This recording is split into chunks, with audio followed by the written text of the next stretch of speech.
Alam niyo ba na meron tayong tinatawag na happy plant o masayang halaman? Kilalanin ang isang traditional plant na halaman na ito na naabutan pa natin ng lolo at lola natin na may tanim na ganito. Familiar ba kayo nito? Ito pala ang tinatawag na corn plant. Tinatawag ito sa scientific name niya na Dracaena fragrans o sa kanyang common name na tinatawag na fortune plant, corn plant, at saka happy plant. And then, ito din ay pampaswerte kapag nasa harap ng ating bahay. So, familiar ba kayo nito? Diba? Napakasimple at common ng halaman na ito, makikita kahit saan. Itong halaman na ito ay native sa bansang tropical Africa. Dito sa Pilipinas, cultivated ang halaman na ito. And then, meron dun iba't ibang variety ng halaman ng mga Dracaena fragrans. Kagaya ng mga variegated na mga Dracaena, meron itong white na dahon at saka yellow na dahon. Pero yung meron lang ako, itong natural na dahon, which is yung light green, kasi meron din yung dark green. Did you know, mga ka-jungle, it can grow 20 feet at saka namumuhay din ito hanggang 20 years old. So siguro kung baga ako 25 years old, ito kaya mabuhay ng 20 years old. Kasi lumalaki ito na parang puno. Same lang sila. Pwedeng magamit as a bonsai material at pwedeng magawa as a bonsai plant. Ngayon mga ka-jungle, pag-usapan natin ang pag-aalaga ng ating mga Dracaena fragrans. Ayan. Since ito nasa outdoor plant o nasa garden ko, i-share ko sa inyo kung paano naalagaan ko ito. Actually, parang nine-neglect o parang hinahayaan ko lang siya dito sa labas, naka-open sesame o di kaya naka-open talaga siya ground, which is full sun, nakatutok siya sa full sun.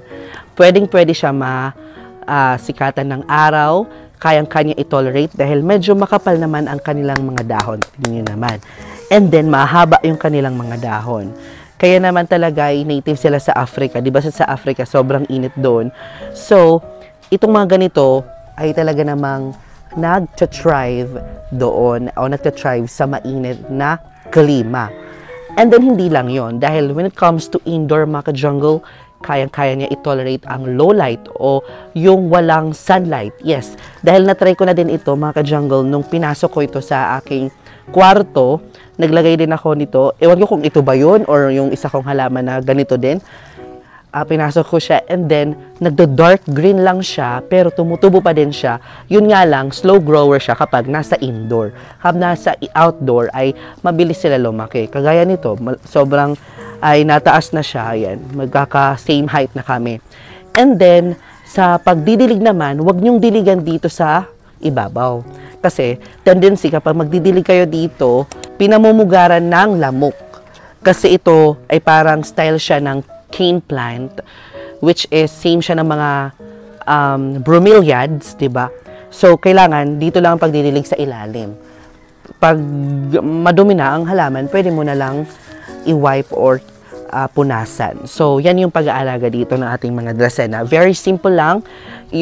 All you have to do is the sunlight, the water, and the fertilizer. Kung gusto nyo mag-fertilizer, pwede din sa mga Dracaena. And it's very giving naman na halaman. Pang-aesthetic siya, traditional, and then pang long-lasting talaga siya. At alam nyo ba sa karagdagan, namumulaklak pala itong ating mga Dracaena halaman.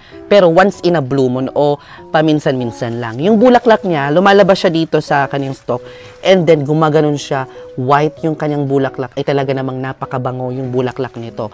And then kapag magbigay ng bulaklak daw, ay may paparating na swerte. Dahil tinawag siya na fortune plant, pampaswerte.